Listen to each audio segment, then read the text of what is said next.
एक छोटे से कस्बे में रामू नाम का एक आदमी था जो सड़क पर मैंगो शेक बेचता था। एक बार गर्मी के दिनों में रामू अपना ठेला लगा रहा था, तब उसने पास के बच्चों के एक समूह को हंसते हुए सुना। उसने मुड़कर देखा तो 3 लड़कों का एक समूह उसे घूर रहा था और आपस में फुसफुसा रहा था। अरे क्यों भाई, इतना क्यों हंस रहे हो? मुझे भी बताओ क्या बात है। हमने सुना है कि आप बहुत अच्छा मैंगो शेक बना लेते हैं? इसलिए हम सोच में थे कि जब आप इतने गरीब हैं तो आप इतना स्वादिष्ट मैंगो शेक कैसे बना लेते हैं, जरा हमें भी बताइए।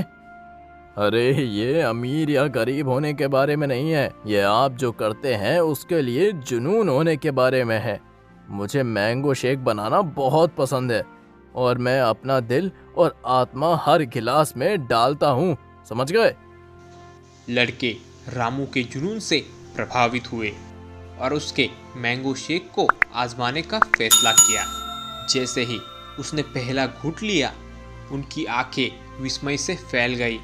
उन्होंने चखा हुआ ये सबसे अच्छा मैंगो शेक था। अगले कुछ दिनों में अधिक से अधिक लोग रामू के मैंगो शेक को चखने आए और जल्द ही उसके पास हर दिन ग्राहकों की लंबी कतार लगने लगी। एक दिन एक धनी व्यापारी रामू के गाड़ी के पास आया और उससे पूछा कि उसने एक दिन में कितना पैसा कमाया है। रामू, मैंने आपके फालूदे के बारे में बहुत कुछ सुना है। आपकी कमाई भी बहुत अच्छी होती है, मैंने ये देख लिया।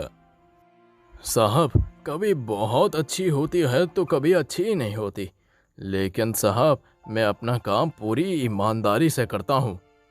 व्यापारी रामू के समर्पण से प्रभावित हुआ और उससे एक बेहतर गाड़ी और अधिक सामग्री प्रदान करते हुए उसके व्यवसाय में निवेश करने की पेशकश की।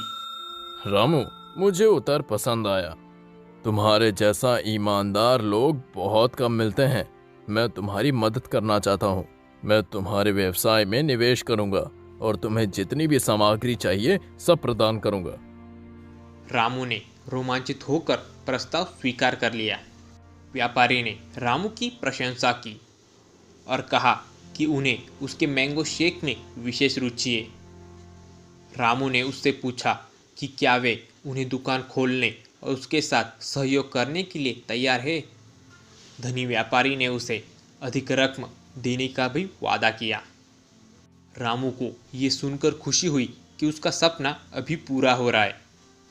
वे उसकी योजना से प्रभावित था, लेकिन उसे ये भी मालूम था कि वे सफलता के ऊंचाइयों तक अकेले नहीं पहुंच सकता। रामू ने व्यापारी के प्रस्ताव को स्वीकार करते हुए उसे अपने साथ कुछ लोगों को भी रखने का अनुरोध किया। अरे साहब, ये काम मेरे अकेले का बिल्कुल नहीं है। इसे बड़ा करने के लिए मुझे कुछ और सहयोगियों की ज़रूरत पड़ेगी। सच्ची बता रहा हूँ मैं। मेरे पहचान में ऐसे लोग हैं जो तुम्हारी मदद बिल्कुल करेंगे। तुम कहते हो तो उनसे मैं बात कर सकता हूँ, बताओ। अरे साहब, इसकी कोई ज़रूरत नहीं है। मेरे पहचान में मेरे दोस्त हैं जो मेरी मदद कर सकते हैं। व्यापारी ने सहमति दी और उन्हें अपने साथ दुकान खोलने की भी इजाज़त दी। व्यापारी की मदद से रामू का मैंगो शेक का कारोबार बड़ा और ही बड़ा होता गया। वे गांव में सबसे अच्छे मैंगो शेक विक्रेता के रूप में जाना जाता था और लोग दूर दूर से उसके स्वादिष्ट शेक का स्वाद लेने आते थे। लेकिन तमाम सफलताओं के बाद भी रामू अपनी विनम्र शुरुआत को नहीं भूला। उन्होंने हर मैंगो शेक को उसी जुनून और प्यार के साथ बनाना जारी रखा।